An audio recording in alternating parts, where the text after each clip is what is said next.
Guest in the news room में आज स्वागत कीजिए रिटायर्ड लेफ्टिनेंट जनरल सतीश दुआ जी।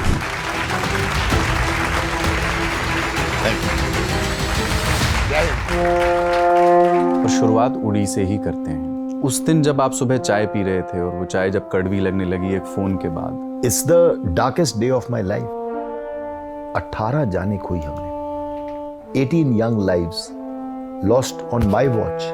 जब इसके जवाबी हमले की बात हुई तो उसकी शुरुआत कैसे हुई?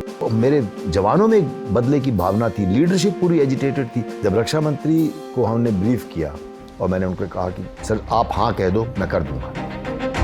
और अब हम वो करेंगे जो आज तक नहीं हुआ। जीवीएल नरसिम्हा राव भारतीय जनता पार्टी के प्रवक्ता, उस समय उन्होंने कहा कि 29 सितंबर 2016 को जो सर्जिकल स्ट्राइक हुई वो देश में अपनी तरह का पहला ऑपरेशन पहली बार हुआ। उसी समय कांग्रेस नेता राजीव शुक्ला ने ये कहा कि नहीं ये पहली बार नहीं है, मनमोहन सिंह के दौरान 6 सर्जिकल स्ट्राइक्स हुई थी जब मनमोहन सिंह की गवर्नमेंट थी। एलओसी पे ऑपरेशंस होना कोई नई बात नहीं है। आज तक जो ऑपरेशंस हुए हैं उसमें इस मैग्नीट्यूड पे कोई ऑपरेशन नहीं हुआ।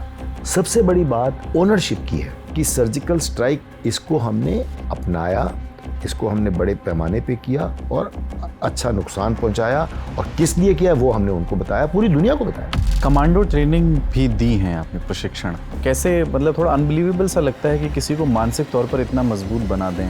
ह्यूमन बॉडी कितना कुछ सह सकती है ये जानना जरूरी है अपने लिए। हमारा जो कमांडो कोर्स है वो दुनिया के सबसे सख्त कोर्सों में माना गया है। भरोसा आ जाता है अपने ऊपर कि मैं ये सब कर सकता हूँ।